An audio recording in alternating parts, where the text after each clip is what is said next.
You guys voted! I read it.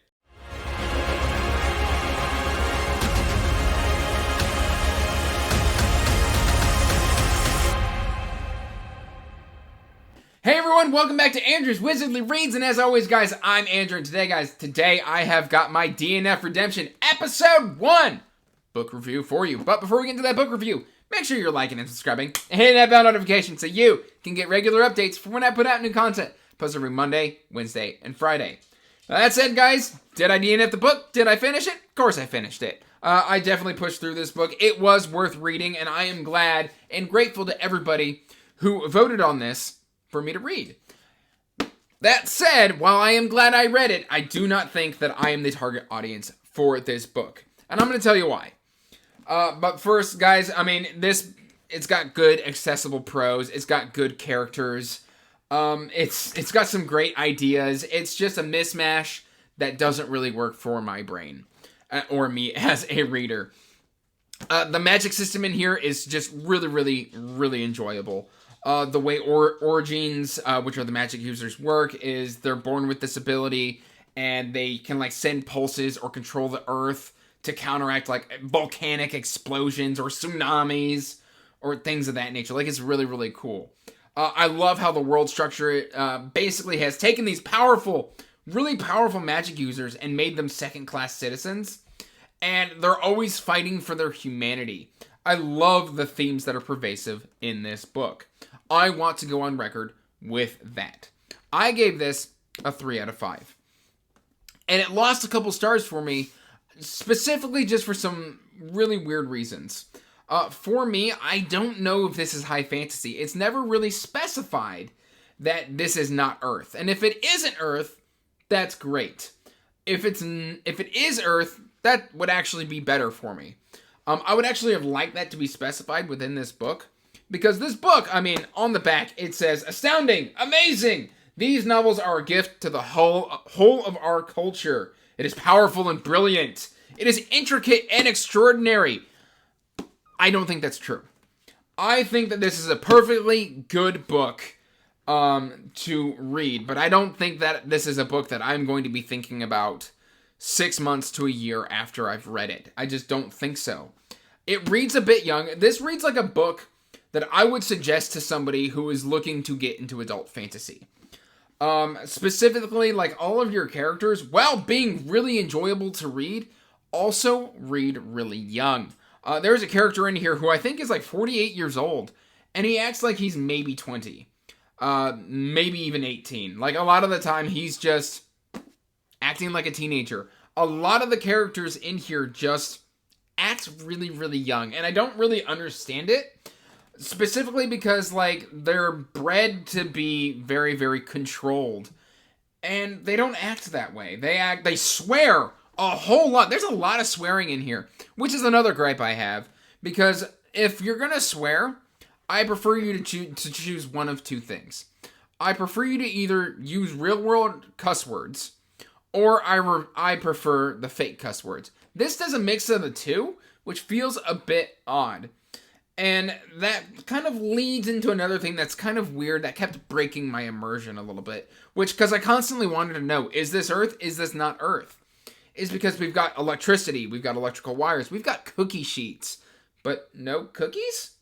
No, cookies are never mentioned here. But cookie sheets are mentioned.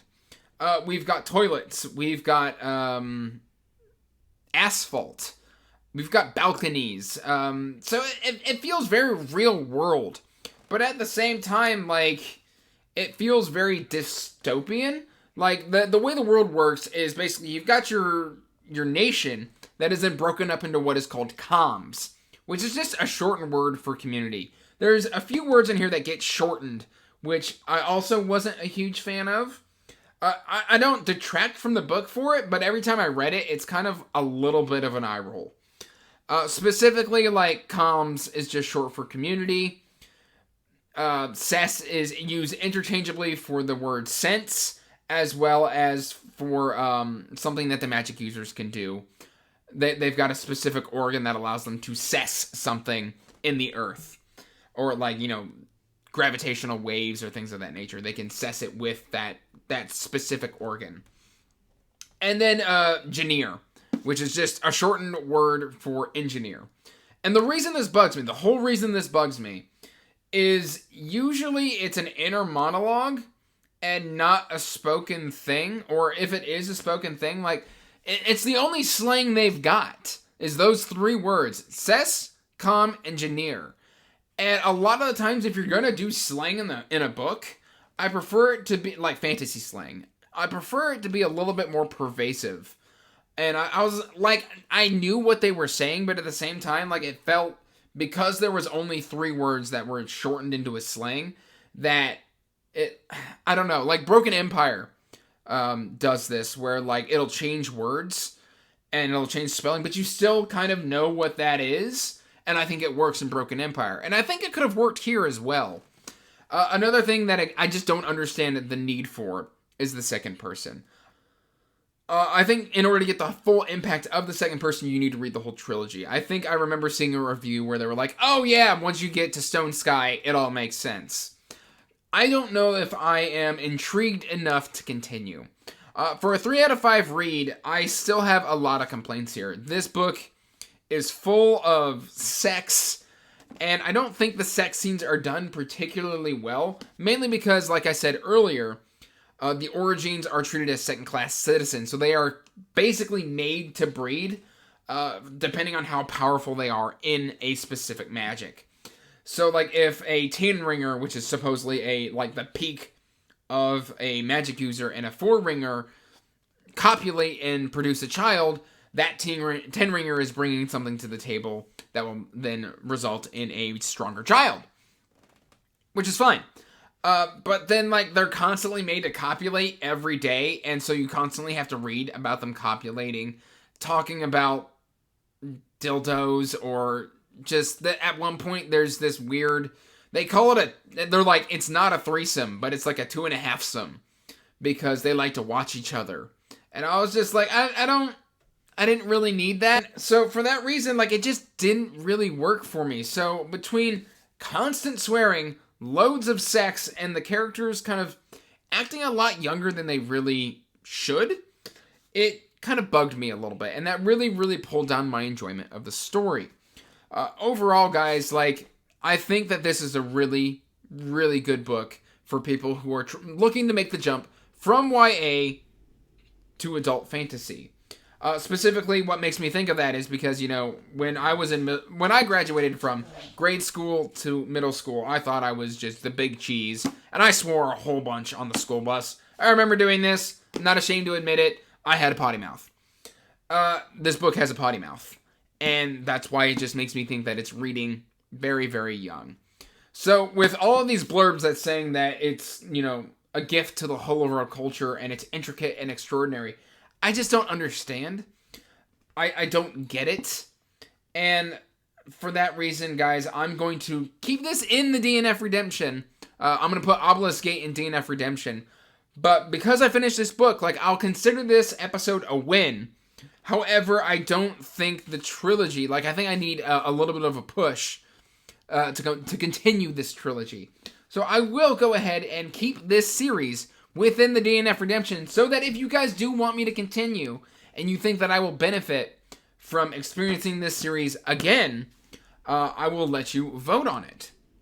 That said, guys, it's very readable prose. It's not dense at all. It's got some very, very interesting, very, very important themes, and an overall enjoyable story.